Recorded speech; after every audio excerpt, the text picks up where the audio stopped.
హృదయపూర్వక నమస్కారం. వేదిక మీద ఉన్న స్థానిక శాసనసభ్యులు మిత్రులు సాంబశివరావు గారికి,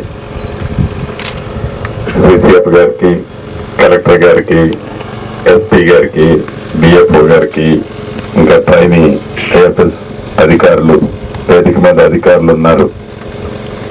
వేదిక ముందు నా ఆడబిడ్డలు, అన్నదమ్ములు, స్థానిక పెద్దలు చాలా మంది ఉన్నారు. మీడియా మిత్రులు అందరికీ మనస్ఫూర్తిగా శిరస్సు వంచి పేరు పేరున హృదయపూర్వక నమస్కారం.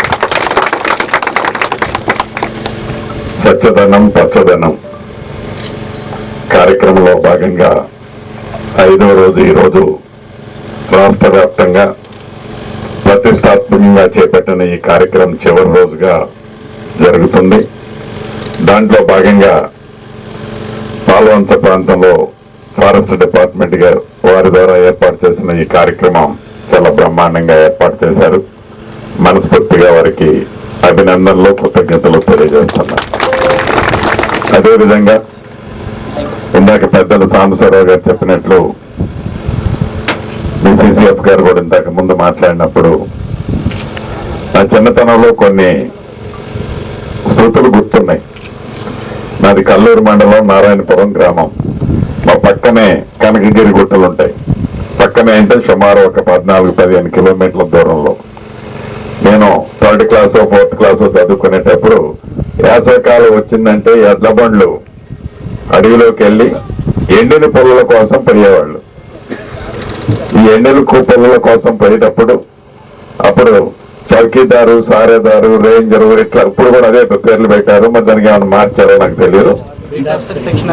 ఇప్పుడు దాన్ని అప్పుడు మేము చౌకీదారు, సారేదారు, రేంజరు అట్లా పేర్లు పెట్టుకుంటూ వచ్చేది. అంటే వాళ్ళకు ఉండే గౌరవం, ఆ డెడికేషను, ఆ ఆనెస్ట్నెస్ స్టిల్ నాకు ఇప్పటికీ గుర్తుంది.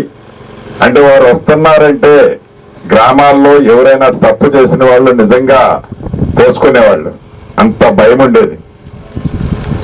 ఇప్పుడు లేదని కాదు, అప్పుడున్న సిస్టమ్ అదొక రకంగా ఉండేది, ఇప్పుడున్న సిస్టమ్ ఇంకొక రకంగా ఉంది. ప్రభుత్వం 100కి 100% మీకు ప్రొటెక్షన్ చేసే దాంట్లో, మిమ్మల్ని కాపాడుకునే దాంట్లో చిత్తశుద్ధితో ఉంది. మనస్ఫూర్తిగా మీరు ఇందాక సాంబశివరావు గారు చెప్పినట్టు ఏ కార్యక్రమం చేసినా పాజిటివ్ వేలో చేయండి, నెగిటివ్ వేలో థింక్ చేయకండి. మనందరం చిన్న కుటుంబాల నుంచి వచ్చిన వాళ్ళం. ఫారెస్ట్ ని ప్రొటెక్ట్ చేయాల్సిన బాధ్యత మన మీద ఉంది. సైమల్టేనియస్లీ పబ్లిక్ కూడా ఇబ్బంది కలగకుండా మనం ప్రొటెక్ట్ చేసుకోవాలి. కొత్తగా పోడు కొట్టమని మేము ఎవరిని ఎంకరేజ్ చేయం. చివరికి మా ఉద్యమకారులు, కామ్రేడ్స్ కూడా కొత్తగా పోడు కొట్టమని ఎంకరేజ్ చేయరు. That much I will tell you. కానీ ఏదో గతంలో ఎప్పటి నుంచో తరతరాల నుంచి సాగులోకి వస్తున్న దాని మీద అక్కడ ఏదైనా తప్పులు జరిగితే జరిగి ఉండొచ్చు, జరగలేదని కూడా నేను అనను.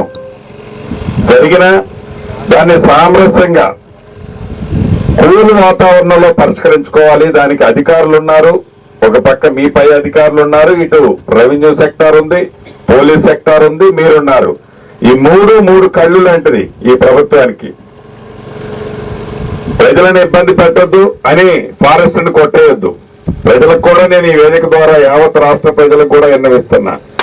ఎందుకంటే 100 కోట్లు ఈనాడు పచ్చదనం కోసం మనం ఖర్చు పెడుతున్నాం. ఇందాక సాంబశివరావు గారు చెప్పినట్టు మళ్ళీ రిపీట్ చేస్తున్నా, ఈ ప్రాంతం గిరిజన ప్రాంతం, అన్ని వసతులు ఉన్నాయి. నీరు సమృద్ధిగా ఉంది, ఖనిజాలు సమృద్ధిగా ఉన్నాయి.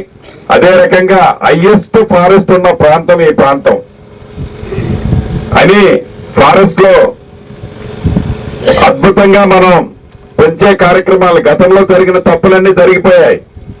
కొత్తగా మనం ఫారెస్ట్ ను కొట్టి ఒక పక్క 2 చెట్లు నరికి ఒక పక్క ఒక మొక్క నాటితే ఒరిగేది ఏమీ లేదు. ఇది చాలా కాలుష్యంగా బాగా డిస్టర్బ్ అయి ఉన్న ప్రాంతం. ఈ కాలుష్యాన్ని కంట్రోల్ చేయాలి అంటే ఒక గ్రీనరీతోనే సాధ్యం. దాన్ని కూడా ప్రజలు గమనించాలి.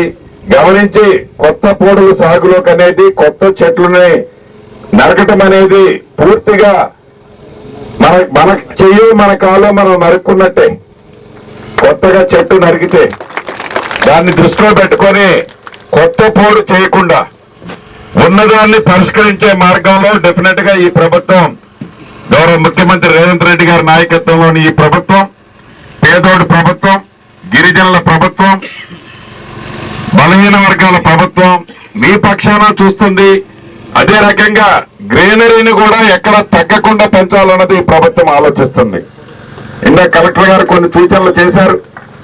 ఇప్పుడే సిసిఎఫ్ గారు కూడా నాకు చెప్పేది ఏంటంటే పోడు భూములు ఏవైతే ఉన్నాయో గతంలోవి అక్కడ అవసరమైతే ఐటీసీతో ఫారెస్ట్ డిపార్ట్మెంట్ కోఆపరేషన్ తో ఇద్దరు కలిసి మనకి ఈ జామాయిలు యూకలిప్టస్ ప్లాంట్స్ ఇస్తున్నారు. పర్చేజ్ కూడా అగ్రిమెంట్ వాళ్ళు ముందే చేస్తారు. ఆ స్కీమ్ రాబోయే 2 నెలల్లో వస్తుందంటున్నారు. డెఫినెట్ గా అటువంటి స్కీములు ఇందాక కలెక్టర్ గారు చెప్పినట్టు ఇంకా వాల్యుబుల్ ప్లాంట్స్ కూడా ఫ్రీగా ఇయటానికి కొన్ని సంస్థలు ముందుకు వస్తున్నాయని చెప్తున్నారు.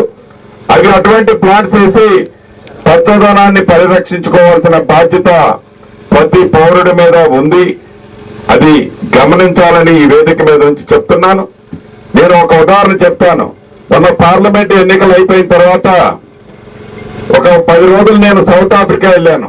నాకు చిన్నప్పటి నుంచి ఒక కోరిక ఉండే, యానిమల్స్ ఉన్న ప్రాంతంలో విపరీతంగా యానిమల్స్ ఉన్న దగ్గర వాటి మూవ్మెంట్ ఎట్లుంటుందో ప్రత్యక్షంగా కళ్ళతో చూడాలన్నది నా కోరిక.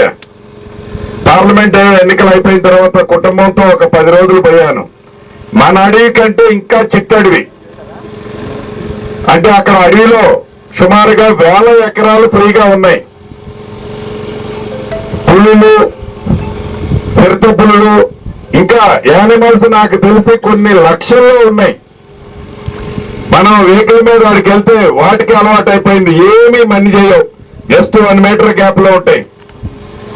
అది చూసిన తర్వాత నేను ముఖ్యమంత్రి గారు నేను ఏదో ఒక ఇద్దరు సందర్భంలో కూర్చున్నప్పుడు అన్నాను, ఎందుకు మనం డెవలప్ చేయలేమంటే నేను చూశాను సీన్ కూడా మనం పెంచే దాంట్లో ప్రధాన పాత్ర పోషించాలని అధికారులందరూ కూడా, మీరు కూడా అందరూ చిన్న కుటుంబాల నుంచి వచ్చేవారు కాబట్టి మీకు ప్రభుత్వ పక్షాన మీ డిపార్ట్మెంట్ పక్షాన ఫుల్ ప్రొటెక్షన్ మీకుంది. ఆ ప్రొటెక్షన్ ని పాజిటివ్ వేలో రన్ చేయండి, నెగిటివ్ వేలో రన్ చేయకద్దని మనస్ఫూర్తిగా ఈ వేదిక మీద నుంచి కోరుతూ మరొక్కసారి ఫారెస్ట్ డిపార్ట్మెంట్ వారందరికీ అభినందనలు, కృతజ్ఞతలు చెప్తూ సెలవు తీసుకుంటున్నాను. Thank you very much.